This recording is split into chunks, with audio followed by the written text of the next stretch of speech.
to start now, and I'm going to invite Mr. Ayushman Jamal. He's going to be the master of ceremonies. And just briefly want to say that he's also a poet and author of 2 poetry collections. He's a member of the Kanwar Yogi Memorial Trust, aimed to promote and preserve Dogri language. Mr. Jamal, please come on stage.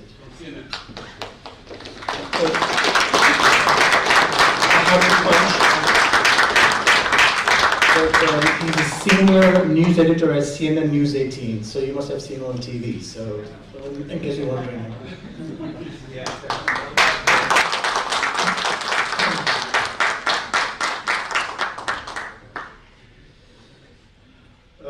Good evening, ladies and gentlemen. I'm going to start with a small couplet. पोथी पढ़ पढ़ कर जग मुआ, पोथी पढ़ पढ़ कर जग मुआ, पंडित भाइयों न कोय। पोथी पढ़ पढ़ कर जग मुआ, पंडित भाइयों न कोय, ढाई अक्षर प्रेम के, जो पढ़े सो पंडित होए।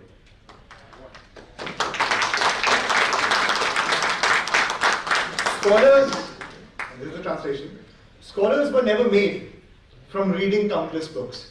Scholars were never made from reading countless books, but the one who understands love is greater than any learned man. These are the immortal words of the great Bard Kabir.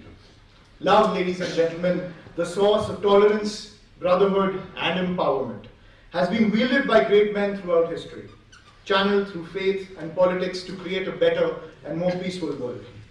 Alas, from the United States, the shining city on the hill, to New Zealand, to many parts of this country, to our wounded island neighbor down south, tolerance, brotherhood, and love are under siege. Where does the world turn when surrounded by chaos? What is the balm that can heal divisions caused by terror? Ladies and gentlemen, our transcendent humanity has been the only thing that has raised our consciousness to bridge any divide. And the words of great thinkers and humanists have made those lessons eternal. But like children looking to the future, we must look back and turn to this wisdom to renew our faith. This is the vision of the founder of the Rabinderanath Tagore Literary Prize, Peter Butler, promoting the work of the great literary humanists like Tagore and Kabir to revive ancient wisdom of India through literature and education. Without any further ado, Peter Butler.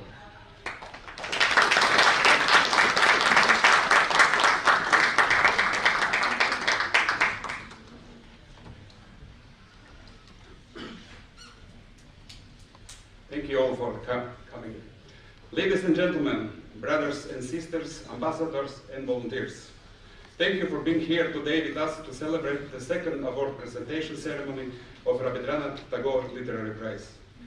Our deepest condolences to the victim in Sri Lanka and all innocent lives that were victims of such monstrous acts. Last month, we have lost our dear long-time friend and Vice President of Maitreya Babaji Foundation, Elizabeth Bond, in her fight with cancer. We miss you and farewell, my dear friend. Here we are in India, the land of the Vedas and Upanishads, Rishis, Ramayana and Mahabharata, Vivekananda, Sri Aurobindo, the land of Gandhiji and Subhash Chandra Bose, the great Netaji, and Rabinderanath Tagore, the land of many profound talents that inspires and gives beautiful fragrance to the world and worldly affairs. All our finalists are examples of excellence in writing, all conveying the deepest human perplexities with great empathy and truth that resonates deep within. To us, all shortlisted authors are winners. We all remember the first book that inspired us and will remember it forever. We think of the authors as the jewels of the society that need to be cherished, nurtured, supported, and loved. They need a platform where they can be recognized and expose their work so they can be the driving force of inspiration in the world. Tagore Prize is such a platform. Our mission as a public figures is to recognize the movements in society that lead to change and the evolution of consciousness to better life. Last year, we posthumously awarded Kabir. We wanted to show that poets never die, neither does their poetry. And in our bid for revival of the poetry and support of education, 10,000 copies of 100 poems of Kabir translated from Hindi into English by Rabinderanath Tagore, have been printed and currently been donated to schools throughout India. We will donate one book per school with the hope that our continuous efforts and actions will result in inspiring and enriching minds and souls of millions of children. This year, Tagore Prize is dedicated to children and children's rights. It is our duty to stand up for actions such as protecting children, human rights, and fight against oppression. By giving our support to organizations such as Kailash Satyarthi Children Foundations, awarded for their selfless and brave efforts in their mission to protect children, eradicate child slavery and child labor.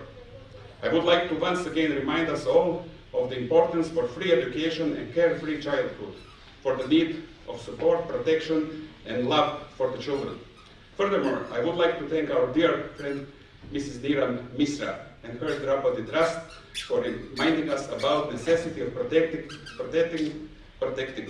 Ganga River. Ganga River is not just any body of water, but a living entity that needs protection and nourishment on every level, from physical to spiritual. I would like to express our support in her deeds for Ganga River revival and protection of Mahabharata sites, and our support and cooperation in the future. This is why we need the Rabinderanath Tagore Literary Prize in India today, and in the world tomorrow.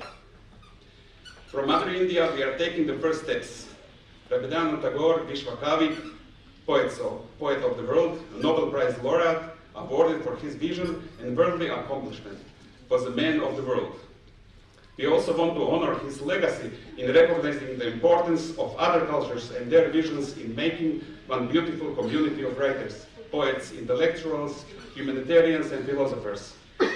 We want the culture of harmony to trickle down to schools, to young children, through our mindful education, and then to spread from new citizens of the world, making Rabinderanath Tagore Literary Prize a global prize from this year.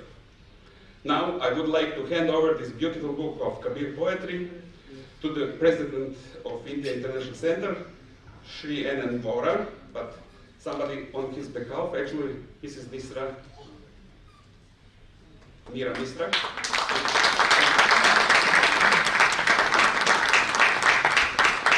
And thank you for being a gracious host for our second year celebration.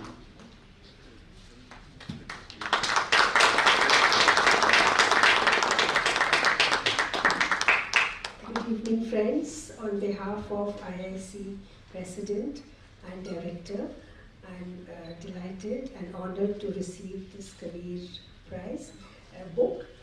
And I congratulate Peter and the whole team that is with him for this wonderful initiative, because recognizing the value of intellectuals and their writings is a very important medium to bring about awareness in our society, and I think he's doing a wonderful job, and we congratulate, and of course we are all with him in his initiatives. Whatever help we can give, we are all there with you, Peter. Thank you so much for your kind words for Ganga and Mahabharata sites, and thank you so much for this honor.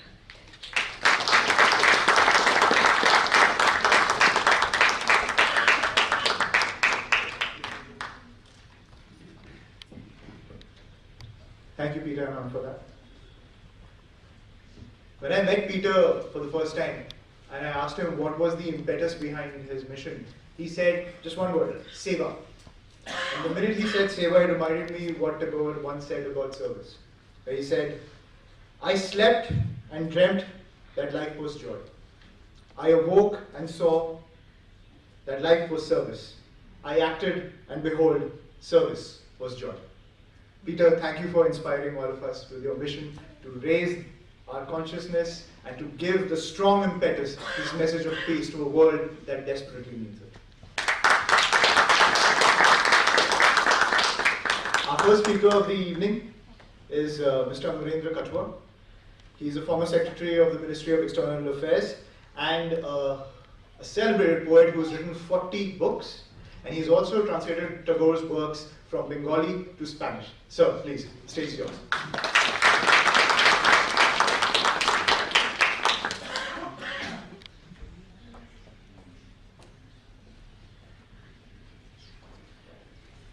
Thank you, Peter. I'll brief. Octavio Paz has said there are a number of critics of Tagore, all very famous authors, poets. They criticize Tagore because Tagore also was an intellectual by application. Very few can replicate him. Tagore is easy to read, very difficult to replicate. Therefore, people easily get jealous of his acceptance. Same time, he has been accepted in China as well as in Taiwan. Same time in the Nazi-controlled Europe and free Europe. That's Tagore's beauty. I would have loved to speak on the literature of the finalists because it is very difficult to speak on Tagore. But Tagore is a statistician's delight. You know, his first book was published when he was 16-year-old. Second poem's first line is that, in my imagination, if I can float, that floating is not floating like a falling leaf. It is the green leaf which will grow one day from the tree. Best thing about Tagore is the national anthem of India and Bangladesh are written by Tagore. Sri Lanka, the national anthem has been influenced by one of the Tagore poetry compositions. The polymath Tagore has tried his hand in everything. There are, if you see the ISBN or the list and all, there are 6,301 books in different parts of the world which have been authored by Tagore. There are about 4,302 songs which have been composed and are being sung as Rabindra Sangeet. Whether it is novel, whether it is novellas, songs, poetry, dramas, memoir, and the 33 English books, Tagore has tried his hand in everything. Then, at the late stage, he decided he will become a painter, artist. Today, each of the 321 prints or paintings are valued at about $20 million. That's Tagore. But when we are talking about literary Tagore, 6-7 books, all of you must try to put your hand. I'm not such a grand fan of Gitanjali. Go for Chokher Bali, go for Ghare Baire, go for Shesher Kavita, go for Sadhana, Kabuliwala, Gora, Postmaster. These are all classics. They start very simply, like somebody says, Tagore basically started something called contextual modernism. What is contextual modernism? He put lots of naturalism and lyricism in his writing. His poetry may be simple, but they cannot be reproduced because so much lyricism is there, they can be sung. They cannot be reproduced or replicated by others. That's why when we are celebrating Tagore, we are also celebrating universalism. Peter, you are doing a great job by starting this prize, and I believe the finalists, all of them are excellent authors. And we continue with that, and thank you.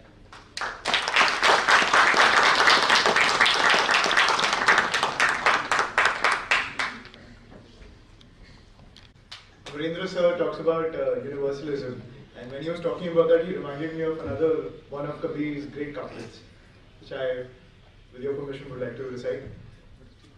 जैसे तिल में तेल है, जैसे तिल में तेल है जो चकमक में आग, जैसे तिल में तेल है जो चकमक में आग, तेरा साई तुझ में है, तू जाग सके तो जाग, तेरा साई तुझ में है, तू जाग सके तो जाग. Just as a seed has oil and a spark is the essence of light, divinity lies within you. Realize this if you can. And that's the only realization I believe that powers any great mission for humanity. And on that note, I would like to invite our next speaker. He's one of the foremost leaders in the fight against child labor. Bidhan Chandra Singh is the executive director of the Kerala Satyaki Children's Foundation and former advisor at Greenpeace India. A round of applause.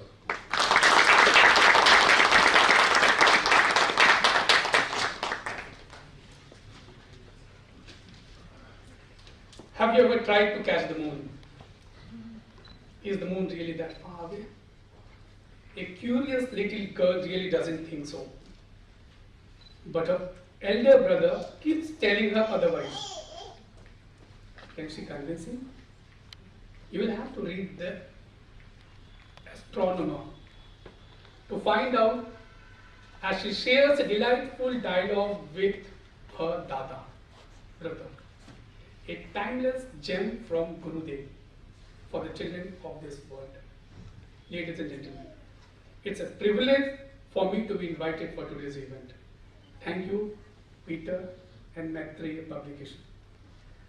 We appreciate the effort of Maitreya for dedicating 2019 to children and children's rights.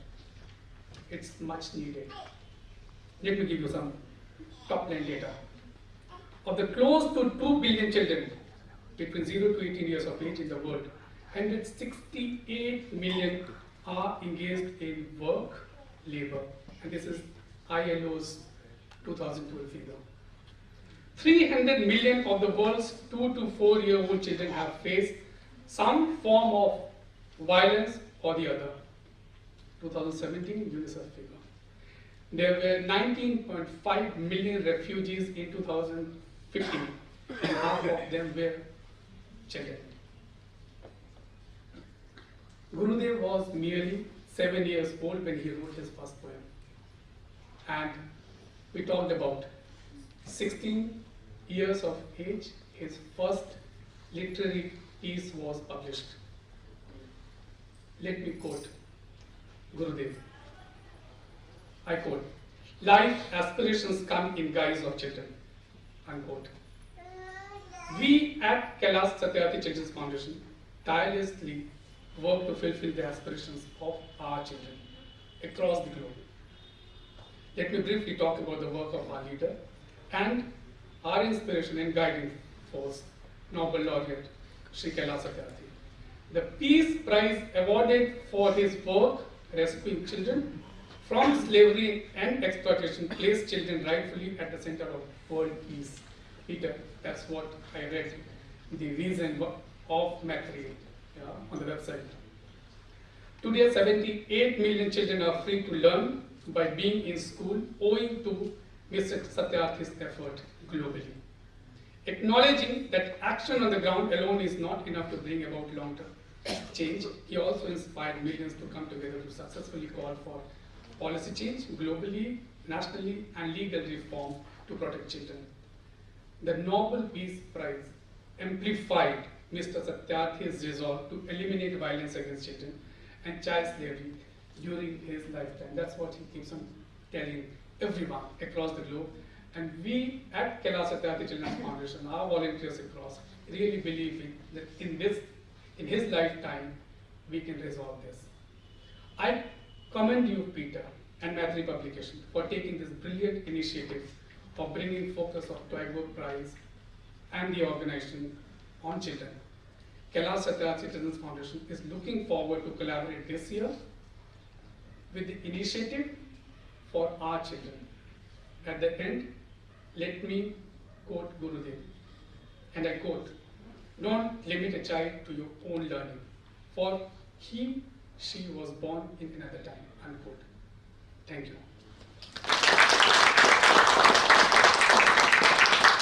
Didn't need much of an introduction. Major General G.D. Bakshi.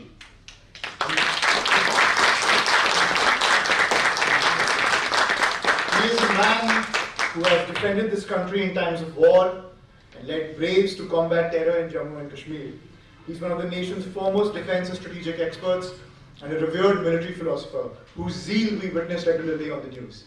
And unlike some misguided trolls on the internet, we are honored to have him here. These are popular. Please, the stage is yours. He's a warrior poet. Warrior poet.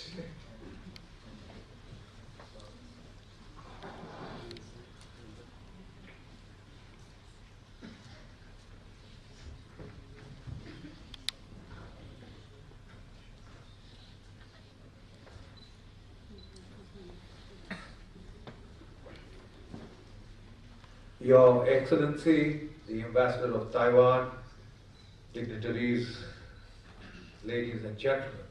It is indeed a privilege to come for the second year to Maitri's Rabinderanath Tagore Prize for Poetry. Poetry as an art form, unfortunately, is dying in most countries. And it would be our earnest endeavor to see that somehow it is revived. And more so in this sacred land called Bharat, called India. You know, we have a terrific tradition of poetry. The entire basis of this civilization emanates from 4 vast poems, and they were called the Vedas. The first of them was the Rig Veda, and there is such a battleground now as to what exactly was the age of the Rig Veda. But I can tell you that when the Rig Veda was flowing, there are shlokas which talk of the great Saraswati river, you know, and they extol that river as the loudly roaring mother of floods, Devi Tama, the greatest of all the goddesses, of all the Devis, Nadi Tama, the greatest of all the rivers, and Anuttama, the greatest of all the mothers. Because this was the river, they sang to that river, and that river became sacred. That is why they are giving out bottles of the waters of the holy Ganga. You know, because so many sages, so many rishis have meditated upon the banks of the Ganga. They have sung, you know, the sages of the Rig Veda, they sang their songs to the Saraswati, to the Ganga, and the water captured them and kept their spirit alive.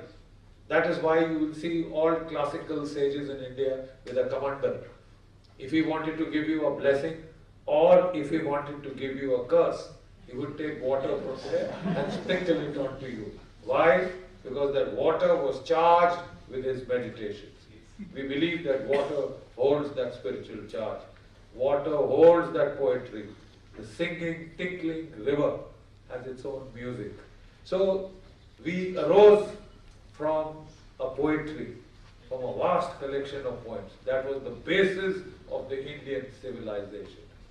And it was rhythmic speech. And you know what those people said? They said, we went into meditative silences. We did not compose this poetry. Jo jaga tvam richa kamayante. The richas, what are the richas? They are the divine inspirations floating about in the information sphere. And they seek those awakened minds where they will be born. And they, you know, the mind acts like a conducting rod for that divine poetry, that divine rhythmic speech, which is not man-made. It made us. And the Lord God was called what by the Vedas? Kavi Kratu, the poet creator. Just like a poet effortlessly makes his poems, or the poems well out of him, this creation wells out of the creator as effortlessly as a poem. This entire universe, you, me, everyone, we are his poetry. We are the creator's poetry. That is the Indian conception of poetry, and it comes as rhythmic speech. Now, after the Vedas came the Ramayana and the Mahabharata, the great epics, and they are all in poetry, in meter, rhythm and rhyme. It's not just free verse. It is very disciplined poetry, but again, an effortless flowing which kept the art of the rhythmic speech alive, kept this nation going.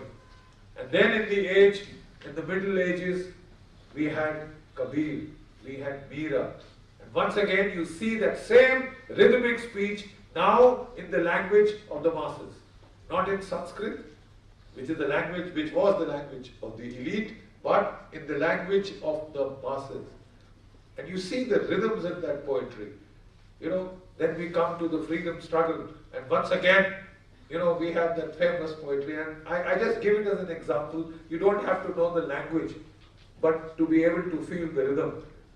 बुद्धे ले हर बोलो के मुख हमने सुनी कहानी थी खूब लड़ी मर्दानी वह तो झांसी वाली रानी थी बूढ़े भारत में भी आई फिर से नई जवानी थी खूब लड़ी मर्दानी वह तो झांसी वाली रानी थी. You see the rhythm, you see the poetry, it aids memorization. When it is in rhythm, it is rhyming, it is easy to memorize, and the whole Vedas, ladies and gentlemen, for volumes of Vedic poetry for almost 1,000 years were kept alive by memorization, by being passed from father to his son. These are the sacred verses. These are our greatest inheritance. Our greatest inheritance is what? Poems. Poems of praise. Praise to the Creator. And then, there are so many forms of poetry.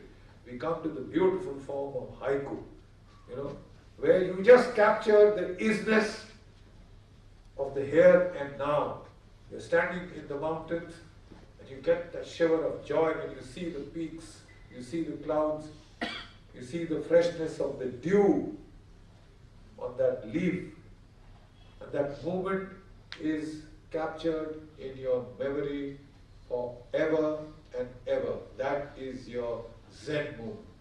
That is your Zen moment. Once again, how is it captured? How is it transmitted? Through poetry, through haiku, through other forms of short forms, but you just express the here and the now forever. Forever. You see see that paradox. The now, which is forever. So all this comes from poetry, and we were so despondent that this art of poetry was dying out, and more so dying out in a country which claims its origins from a collection of poems. So I'm so grateful to Peter, to the Maitreya Publishing House, and for starting this prize on Gurudev Rabinderanath Tagore, one of our greatest, our poet laureates. He has composed our national song, our national anthem.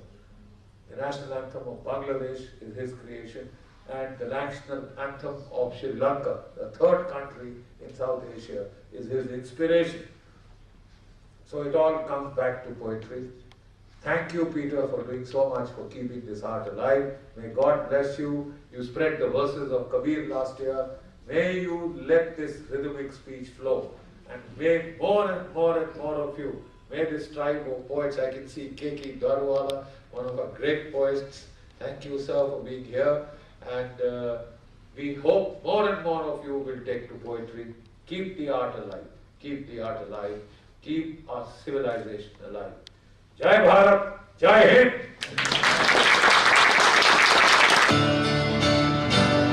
Sing with us. One more line, sir.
Clap with us to the beat.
Now, ladies and gentlemen, to the piece de resistance, as they say, of the evening, the shortlist of the coveted Rabinderanath Tagore Literary Prize. I'm going to read out the shortlist, and each author, in my opinion, is a philosopher par excellence, and each of them deserves a round of applause. First up, Amit Chaudhary, author of The Immortals.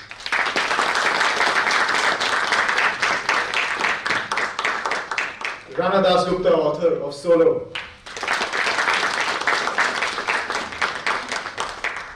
K. Madhavan, To Die in Banaras, translated from the French language by Blake Smith. Jayant Mahapatra, author of Hesitant Light.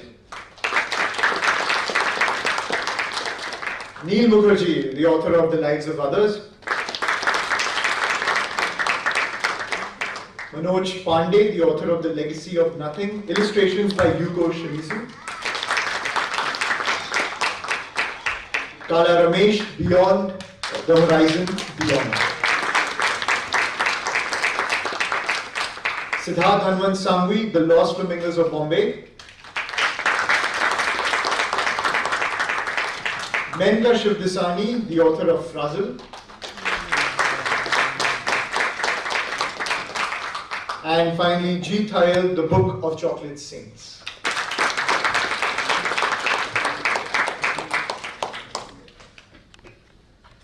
To give the honor of announcing the award, I will hand it over to writer, scholar, and member of the advisory board of the Rabinderanath Tagore Literary Prize, Dr. Vivek Rosser, also known as Ram Rani.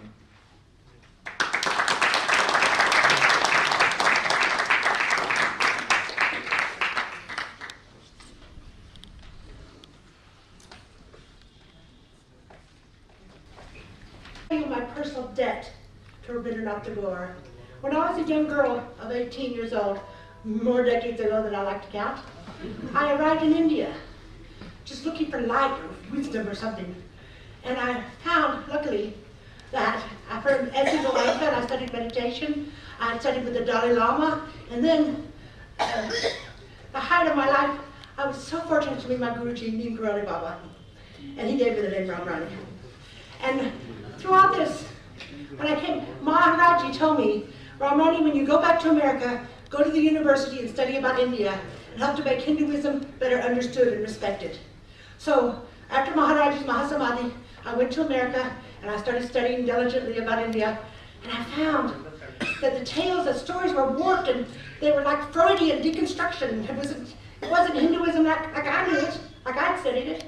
And throughout this, my mother, who was a professor of French and German, she's from Brussels, Belgium, and philosophy, Western philosophy, she understood my love of India, because when she was a little girl, born about a decade after Tagore won the Nobel Prize, she was in love with Rabinderanath Tagore, so she always told me that, Yvette, I love Tagore, so I know why you love India. So I have a personal, personal story of gratitude towards Rabinderanath Tagore, who, anyway, so I have actually my job tonight.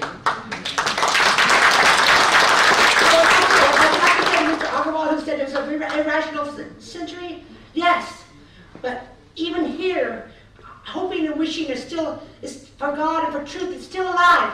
Like the great Tagore said, Asha Trisha Namaro, Nekahakabir. So even now, with this the craziness we have around us, even now, this inspiration can come and we keep on moving on. So today, I have the luck to announce the prize winner for the second annual Rabinderanath Tagore Literary Prize. And it's the novel Solo by Rana Dasgupta.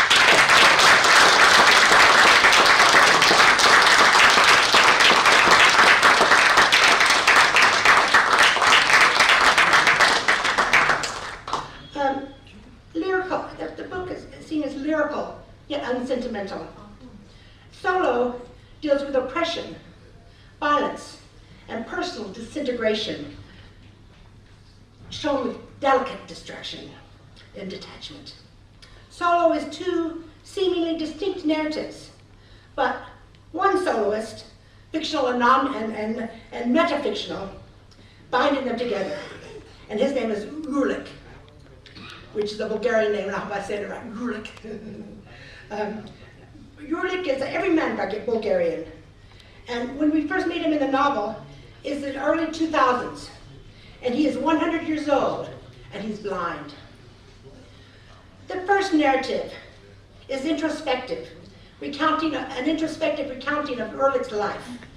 as the turbulent century unwinds, ripping his homeland apart, destroying his culture, upending allegiances of people, we witness Ehrlich getting increasingly marked by disillusionment, listlessness, and alienation. Ehrlich never became comfortable with his place in the world. His emotions were sublimated, talent stunted, longings restrained. His wounds were deep and pervasive and private, yet they were trivialized in the wake of common tragic fate of the world around him. Thus, his own sufferings were never properly recognized. Ehrlich was sequestered by blindness and age, and he found a particular comfort in a cocoon of his memories and reveries. In the first part of the novel, the latter are restrained, occasionally blurring the lines, but in the second part of the novel, they cross the tenuous borders and they take over. Now, in the second part of the novel, the readers are taken on a journey of soul reinvention. The lives of three protagonists set in the post-communist era are variations on themes from Ehrlich's life, but mutated with exponentiality and liberality provided by the very nature of fantasy. The three characters are the children of Ehrlich that he'd never had. Their failures and their successes are Ehrlich's own antagonists and journeys. Enigmatic and at times unsettling, the book by Dasgupta Solo is hauntingly beautiful. And it's a recital about estrangement and the ultimate failure of material existence. Its only atonement is realized through the reality of dream. And I think we have many. And I'd like to just congratulate Rana Dasgupta, and I think the Rabinderanath Tagore Prize is in some ways in honor of my mother. she allowed me to study my love about India, and I'd like to just thank you for letting me be here. Nin Karoli Baba Ki Jai.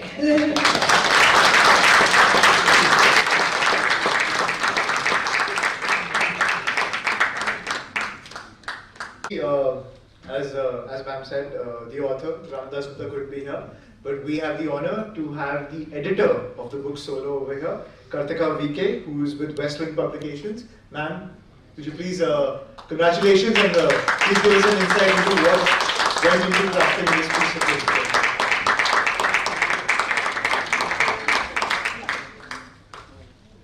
Hi, it's a bit of a dilemma here to introduce myself as the publisher of this book, because I'm actually the editor who was with HarperCollins when the book was published, and I published the book there a few years ago, and I'm now with another publishing house. But editors and writers, we have a relationship that goes beyond publishing houses. So when this came up, Rana said to me that he's not going to be here, and he sent me a little thing that he would love to share with you.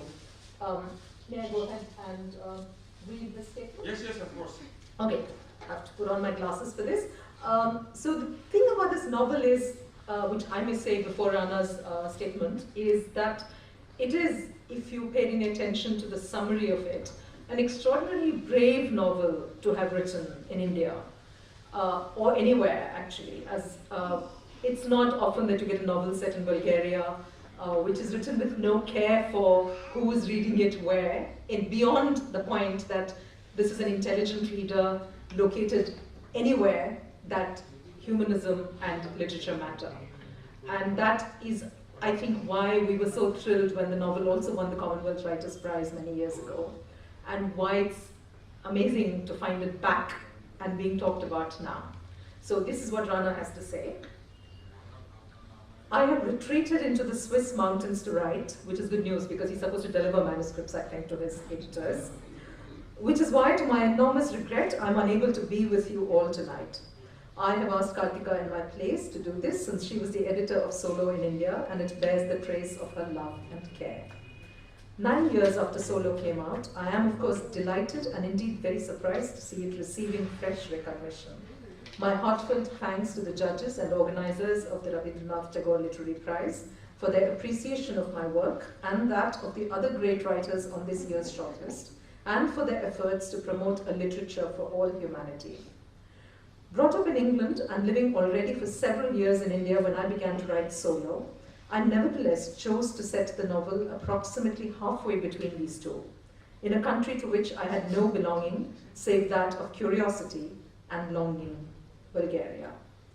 When I announced this decision, one of my European editors cancelled my publishing contract. He had not signed a writer with an Indian name based in Delhi to write a Balkan novel. But it was precisely this kind of tribalism in contemporary publishing that made it impossible for me to write an Indian novel at that point. Over the last 40 years, the set of technological, financial, and industrial processes we refer to as globalization has thrown settled ways of life into turmoil. There are very few countries today which are not assailed by anxieties about the movement of money and people, the loss of landscapes and rituals, and the destruction of everything idyllic and secure. Many countries have chosen for their leaders vengeful, damaged men who they hope will massacre the female furies. Of course, such a primitive response only unleashes further terrors of their own. My feeling is this: we do not yet have a culture for this globalization of ours. We have the technological and financial systems, yes, but we do not have the poetry and philosophy by which we learn how to inhabit them. This is the project of which Solo is a part, and perhaps the other books before us tonight. It is a project which requires us to both expand and contract our ideas of what ties us to this planet. All the world, all peoples, all space and time, it all belongs to each one of us in a sense, and our ancestry is universal. In another sense, and this is equally true, none of it belongs to us. We are all orphans. The organizers of the Rabinderanath Tagore Literary Prize offer us an important insight. This global age has very much to learn from that other global age, which was Tagore's, and which was in many ways more morally and politically acute than ours. We must retrieve this lost knowledge, but we must also make of it something new, something strange, something history has never seen before. With my thanks, Dana Dasgupta.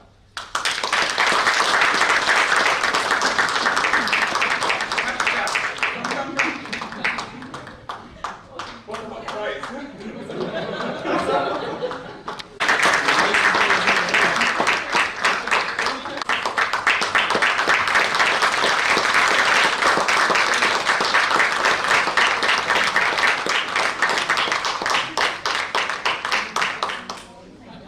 Thank you. But also the check of $10,000 will come. Okay. Okay. Thank you. Eichmann?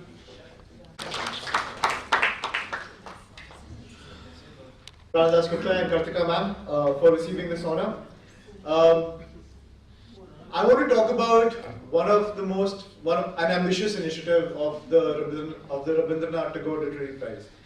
Peace, at the end of the day, it requires much more than human faculties to touch the hand of God and spread across the world. It needs, let's say, an escape velocity to touch new heights. And to explain that further, I'd like to invite Peter Bundelow to unveil an exciting, ambitious, and world-changing initiative undertaken by the Rabinderanath Tagore Literary Prize. Thank you. I have been thinking about how to spread the Tagore's message of peace, unity, and brotherhood even more. So we would also like to highlight an exciting initiative. The Tagore Prize is building and launching the satellite in space. Okay, in space. This will be the first literary prize in space that will convey messages about peace, literature, poetry, music, and much more.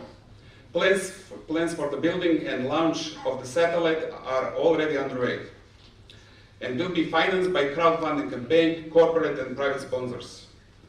As we are living in the time of rapid militarization of the space, now more than ever before, it is of the utmost importance to establish peace in space. I hope that you understand that. The space must be a place of cooperation and used for evolution of the consciousness. The space is for the righteous. In order to establish equilibrium, we need to give poets, Nobel Prize laureates, intellectuals, humanitarians, teachers and musicians free broadcasting in space. We are kindly asking for help with this project that emphasizes the need for the peace and unity. Give your voice to Tagore Prize Peace Satellite.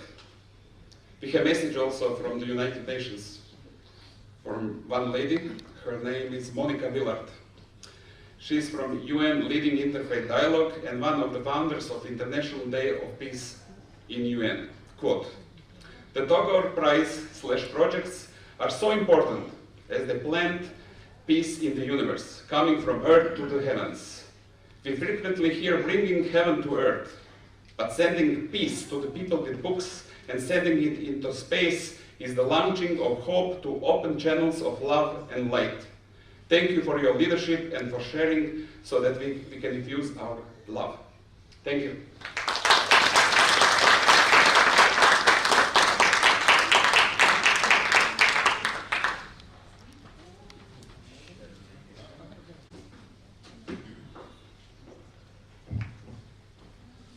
So free broadcasting, a free broadcasting network for peace warriors around the world is quite a revolutionary idea. But the world was never changed by idle men; it was always changed by rebels. So thank you for launching this rebellious idea, and we would love your support and your best wishes for this project. And now moving on to the next honor that we would like to present, which is the Social Achievement Prize. Tagore Prize 2019 Social Achievement Prize goes to Mr. Yohei Sasakawa. He is the chairman of the Nippon Foundation, the World Health Organization Goodwill Ambassador for Leprosy Elimination, and Japan's Ambassador for Human Rights for People Affected by Leprosy, and the 2018 Gandhi Peace Prize winner. We greatly admire the life and times and work of Mr. Sasakawa, his efforts to uproot leprosy, a severe and impairing disease affecting 210,000 new cases every year. We believe that there can never be too much honor bestowed on someone who's fighting a cause as serious as that. The numbers of affected reveal that uprooting leprosy is far from being under control, and that any help that is possible to get should be appreciated, not only in eradicating the disease, but also in fighting the stigma that comes along with it. Mr. Sasakawa earned our respect fully to the extent of greatness. We award you for your fight against such a disease that horrifies us all, and for your great contribution to world peace by funding and supporting many different organizations such as Forum 2000 together with President Havel of the Czech Republic. You have our support and love. Unfortunately, he was unable to attend, but we will send the Tagore Prize statue to him in Tokyo. A round of applause for this man.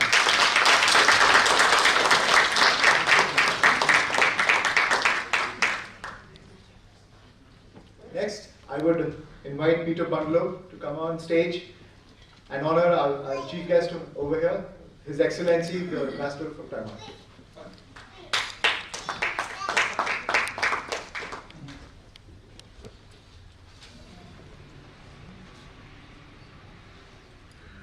Okay, we are coming to the last part. And we'd like to discuss something with you very, very, very important. Please, Parachute. And this leads us to the last but not least, to the very important issue in worldly affairs. We are not politicians or historians, but community of writers, poets, intellectuals, philosophers and dreamers of the world. There is a small country with a population of less than 24 million citizens. This country is better known as Taiwan. Taiwan is in great danger of non-recognition due to the unfairness and lack of bravery of the international community of the world. Democracy and human rights are one of the highest achievements of human civilization. A freedom of speech, freedom to choose, a freedom to write. We need this freedom to express ourselves in any possible way, making our world a better place. I'm living in Denmark, but originally I'm from Croatia. And we have this beautiful company actually in Chicago based. I come from a small country, Croatia, that has fought for its independence in the early 90s and won.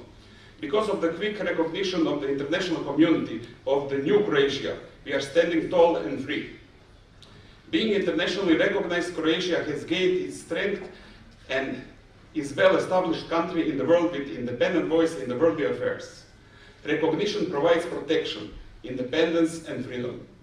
Taiwan, this vibrant and resilient democracy, is standing tall in the world and worldly affairs, but without any international recognition, which puts it in imminent danger of being harassed and attacked at any moment.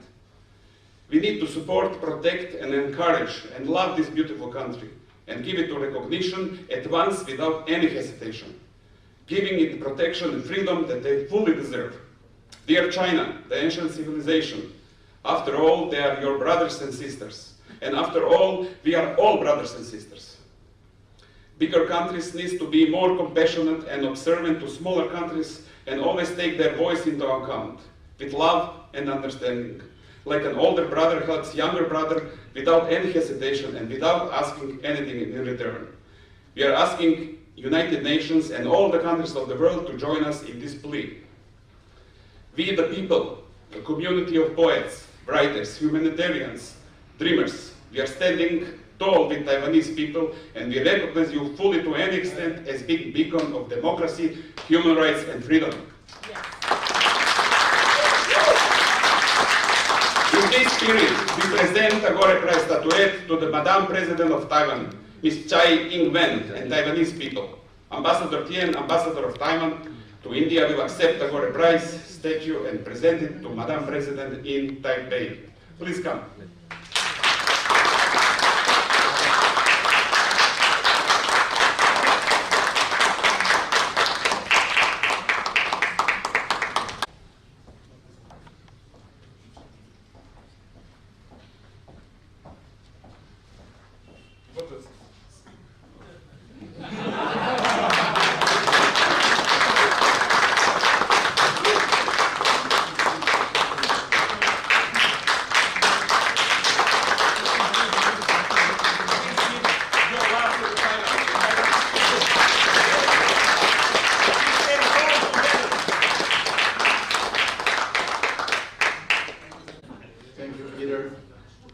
You always save the best to the last.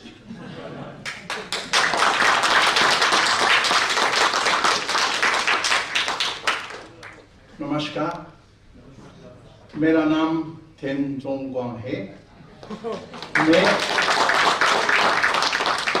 मैं भारत में ambassador का Taiwan हूँ।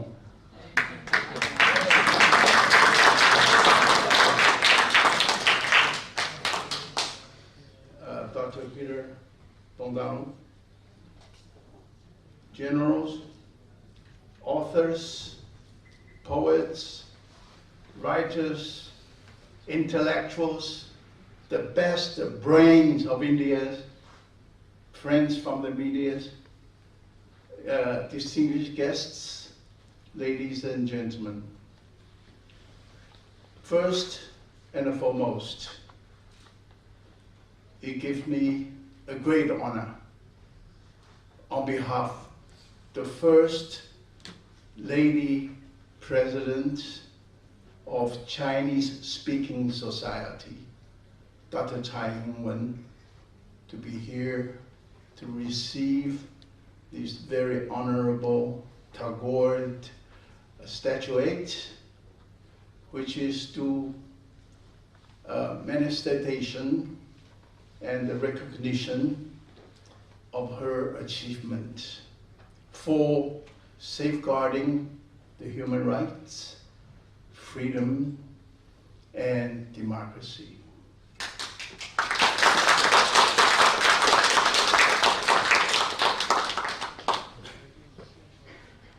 The Honorable Rabinderanath Tagore, he was the first non-European to be awarded the distinguished Nobel Peace Prize in Literature in 1913 and had received a great respect around the world. Sri Tagore-ji also made an enormous contribution in Indian people's efforts in seeking freedom.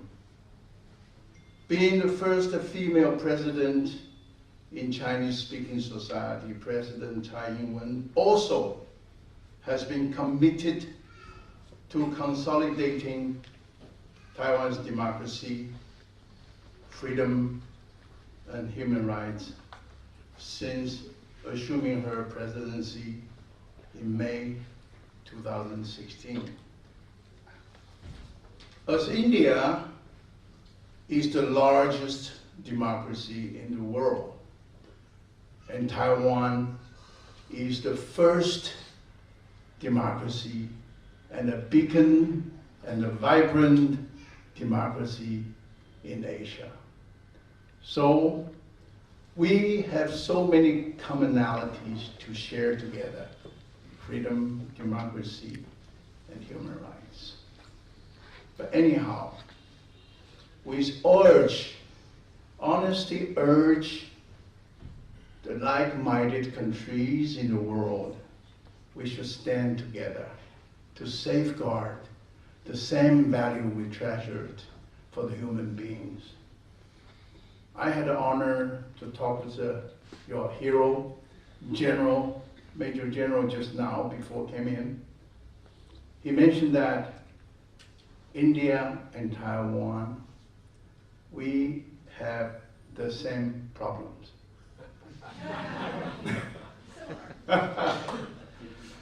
Well,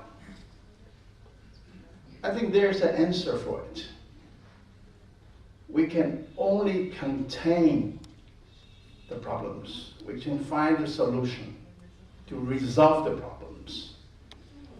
We don't necessarily have to confront it. We have to work together. Like-minded countries get together. We find a solution. I think in that part, Taiwan would like to share our experience with our Indian friends. Taiwan and India, actually, we do not have formal diplomatic relations, but yet we have kept very substantial relations with India. Take trade, for instance. Our trade volume has increased 6 times compared with year 2000. Now we can reach about 7.5 billion US dollars trade. The most important thing is our trade is very much balanced. So I think we and India, we share equally about this 7.5 billion US dollars. Aside from that, now we have about 5,000 talented young Indian engineers and students either study in Taiwan under the Taiwan Scholarship or working in the high-tech business in Taiwan. So for the past years, we also established 14 Taiwan education centers, namely in IIT Bombay, IIT Delhi, IIT Madras, JNU University, Amity University, JMI University, so on and so forth, which is we are sending our top teachers to teach the traditional Mandarin Chinese. And we believe for the youngsters, if they can learn another language, which is the key for the competition in the world, they can be open another window, another opportunities. And that project will keep on going. We would like to establish more and more that education center in various universities. Aside from that, we also have a lot of MOU signed with India for the future development. In closing, I would like to quote a teaching from the greatest Chinese sage scholars, Confucius, in 2,500 years ago. He says, 德不孤，必有 thing translated into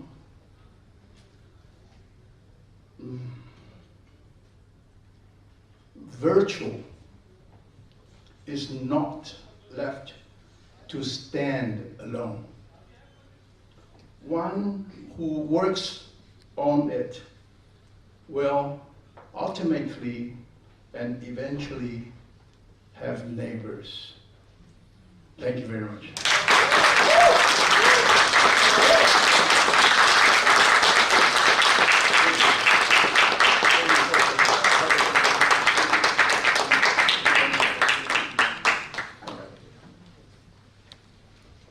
Thank you very much. Thank you, thank you.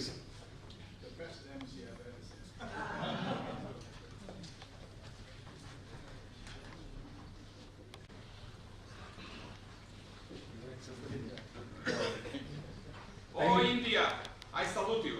On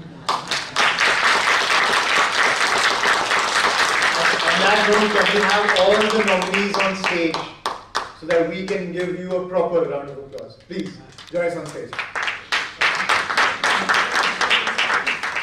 I'll read it out again.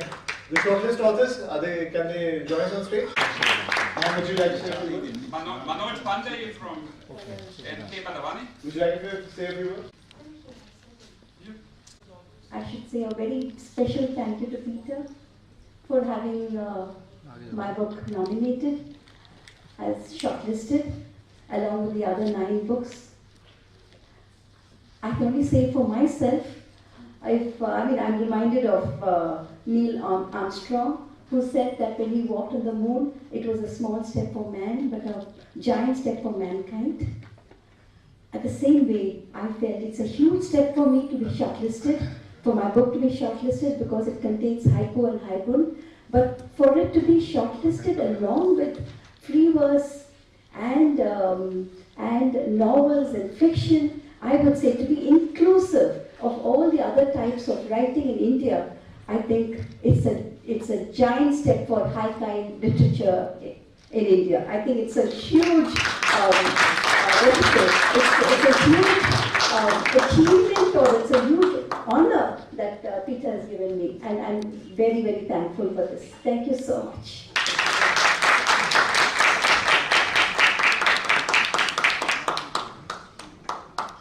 I'd also like to say that it's a great honor to be here. And for me, it was important that a book of poems was shortlisted, my book Phrasal. And it was also very special for me to be in the same shortlist as someone who's been my mentor, Jayanta Mahapatra. So that is something that I would take back with me for a very long time. I'd like to also congratulate Rana Dasgupta and Kartika. And thank you so much, Peter, and the Metro Kamchi Foundation for making this evening happen. Thank you so much.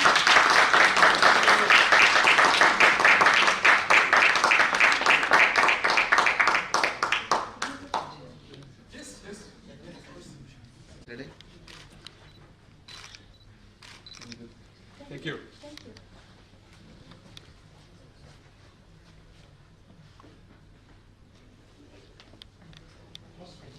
Thank you. Thank you. It's a great honor for me to be among diplomats, philosophers, philanthropists, humanists at the end of the day, writers, poets.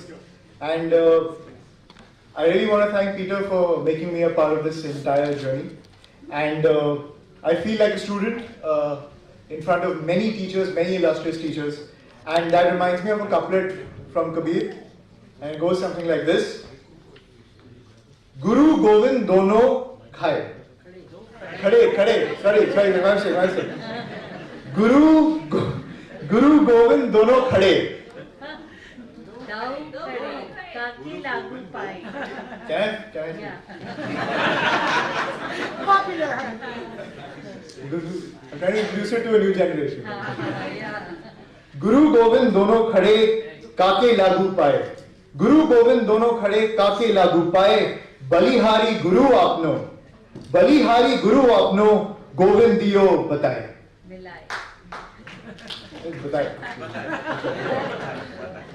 And this is the translation. When faced with one's teacher and one's Lord, when faced with one's teacher and one's Lord, whose blessing would I seek first? The teacher truly is great, for he showed me that God is greater.